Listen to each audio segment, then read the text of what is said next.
Dad! Hey, how are you guys? The kids looked forward to weekly video calls with their father, who was living abroad. I thought that after his tenure was over, we could live happily together again as a family of 4.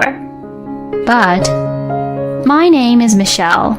I got married to my husband Ian, whom I had been dating since high school right after university. It was our first love and had a whirlwind romance like in movies. Our marriage was smooth sailing for 5 years. We were blessed with 2 children. His work was going well and was working abroad on a project by himself. Raising 2 boys alone was a challenge, but being a full-time housewife with the help of my parents, I was getting by. It was a weekly video call with Ian that night. The kids were excited to be able to talk with him. By the scheduled time, I, the kids, and even my parents gathered in front of the computer. It was like a big family event. To be honest, I was longing to speak to him alone about my struggles and our future plans, which I couldn't let the kids hear. Hoping I would have a chance, I prepared my computer in front of my family in the living room.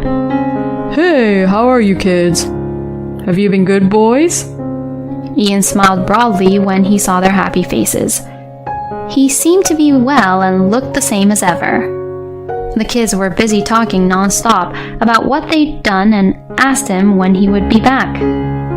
My parents also enjoyed watching their bubbly conversations. I guess that was what it meant to have smooth sailing and be happy. After the Q&A session was over, the kids were exhausted. That was just as well. Ian lived in a country where there was a 12-hour time difference. They were normally in bed by that time, but for that specific occasion, they took a nap during the day to stay up. We'll put the kids to bed. You guys can talk in private if you like. My parents were considerate and left the living room with them. I appreciated them for doing more than I could expect. We talked for half an hour about the kids' growth and future plans. And Jack finally managed to swim 25 yards the other day. He just wants to swim every day now. And Dean's doing very well in school and his teacher praised him. I'm looking forward to their future. Lately, I've been thinking, thanks to your work, we have a good life. But when I think about them growing up fast, I want them to have a little more time with you during this sensitive period. Of course, I know it's difficult. I understand, but these couple of years are very important for my career. If the project succeeds soon, it will be easier for me to come back. I'll be able to spend more time with you guys then. Let's be strong for them. He encouraged me. After that, I gossiped a bit about mommy friends and asked him about his plan for the day. Soon I reached the limit of sleepiness. My parents, who had put the kids to bed and returned to the living room, also looked tired. I'm sorry, I'm exhausted now. I have an early start tomorrow, so I'm going to bed. I thought I had hung up the video call. My brain must have shut down already because I turned off only the camera and the speaker, and the call itself was still connected. I must have looked to Ian as if the call had ended. I felt satisfied after having spent some quality time with him. Thank you guys for putting them to bed. Let's recharge our energy too. Good night. I was about to get up from my seat. Okay, one thing is done. Hello, I'm done with the family call. You can come over now. I heard Ian's happy voice calling someone. Huh? Still on the line? Apparently, someone was coming to his place. He mentioned earlier that he had to go to the project site later for an inspection. I wondered if it was someone from work. I had a bad feeling when I heard his overly sweet voice. The sleepiness that had made me feel as if I could sleep as a log earlier had vanished. I told myself that it was probably just a colleague picking him up. Hopefully it was just unfounded anxiety and nothing was going to happen. Even though I thought so, I clicked on the record button on the screen. Ian had left the room to take a shower, and only the bed was in the view. My parents also seemed to be a little uncomfortable with the tone of his voice. He can't hear us now, can he? My mom asked in a hushed voice. The camera and microphone are off right now, so he can't. My dad warned me that it wasn't nice to peek into his privacy and that I should have turned it off. Just a little bit until he leaves for work. I want to see how he prepares for work, please.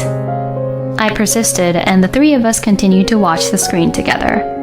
About 15 minutes later, the doorbell rang, and I heard Ian saying, "Hold on, coming." I still didn't know what to expect.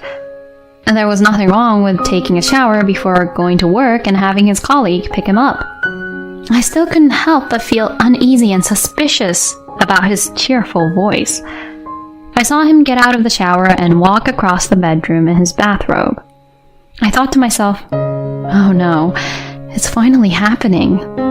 He wouldn't wear a bathrobe when his colleague is picking him up, right? The closet is probably in his bedroom. My mom was anxiously talking to my dad and me. Then we heard a woman's voice in the distance. We saw her, probably in her 20s, with her hand wrapped around his waist, come into the screen. I wondered if happiness was something that could fall apart so suddenly. Thinking so, I stared at the screen with my parents. This is it, isn't it? It's unbelievable. I tried to come up with something better to say, but my throat felt tight and nothing else came out. I'm going to hunt him down. Otherwise, I won't be able to calm myself. I'm keeping quiet for now for the recording of important evidence, but I'm going to make sure he takes responsibility for this. My dad was furious. Ian was lying on the bed with the woman kissing and playing with her breasts on the screen. I felt like a fool, wondering what I was doing. I wish we could go on another trip. We spent quite a bit last time. Do you still have any money to spare? She asked while showing him the pictures of their trip on her phone. Don't worry, I've told the accounting guy to separate my paycheck stubs. My wife doesn't know how much I get paid. I also handle the family savings, so even if I spend a little, she won't know. He was very relaxed. While I was raising the kids here, he was enjoying a trip with his mistress. Moreover, as far as I heard, they went to a place I had repeatedly told him that I wanted to go. And then, sure enough, they started doing the deed. I felt nauseated, but my parents and I watched them on the screen with blank expressions. My dad said, You don't have to watch all this. Go to bed now. It's harmful to your eyes. I'll have to see it as evidence later anyway, so let me just get it over with. I put on a brave face and replied nonchalantly. After they were done, and just as the mistress was about to leave, I quietly turned off the computer. It was already 3 a.m. We all must have been overwhelmed by mixed feelings, and I could see that my parents were exhausted. Guys, let's go to bed for now. We went back to our respective bedrooms, but I could not sleep at all. My body was too tired to move, but my brain was in a state of shock. My heart was beating 100 miles an hour. A sense of loss, a sense of despair, and an indescribable sense of closure overwhelmed me. I thought about what to do. I wondered if it could have been all a dream when I woke up in the morning. Who was that woman? So many thoughts were going around and round in my head.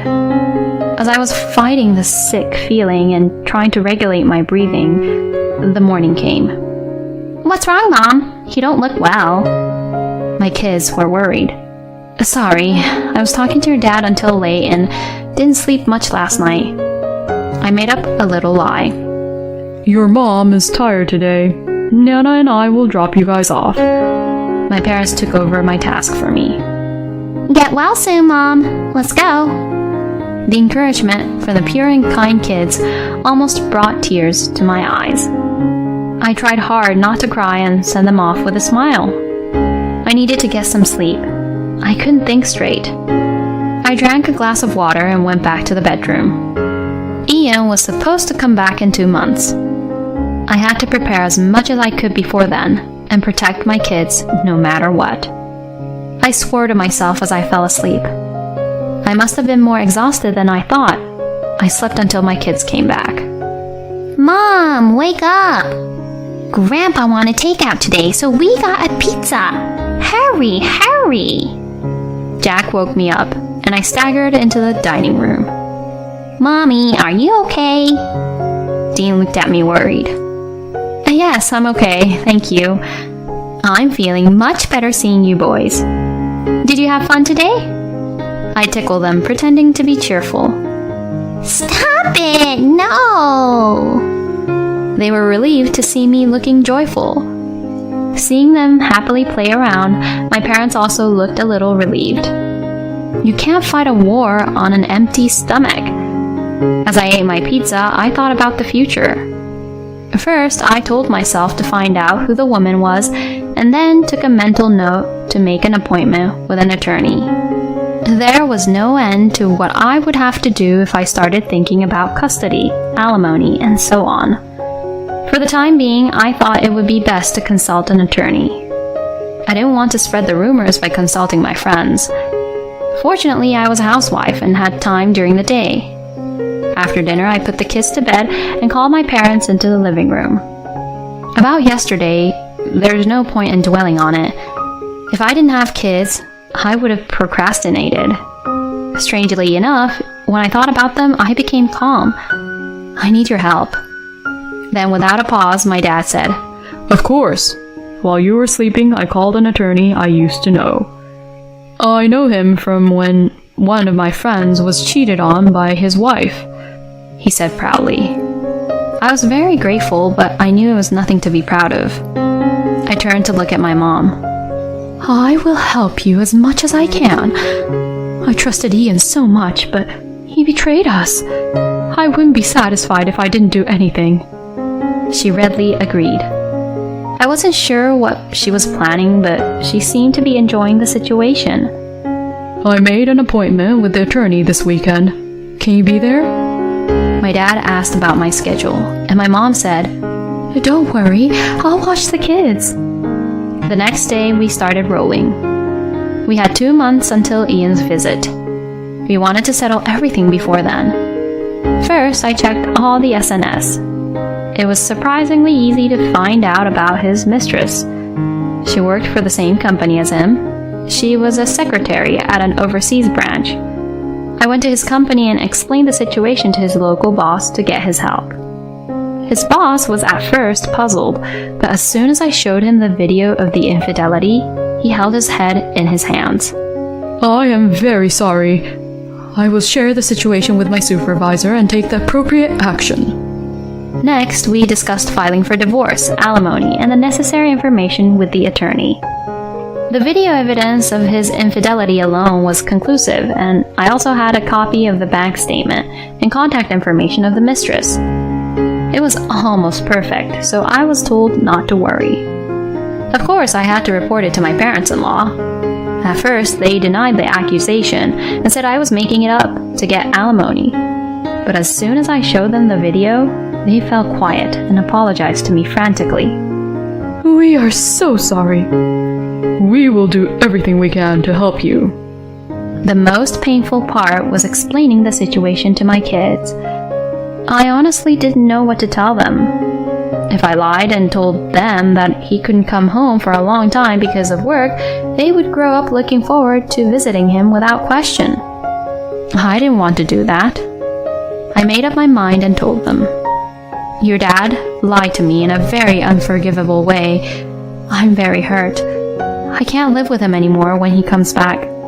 I'm sure you guys will miss him, but will you come and stay with me? They didn't seem to understand the gravity of the situation yet, but they said they wanted to be with me. I couldn't help but cry. I'm sorry. I'm very sorry. Then came the day Ian returned.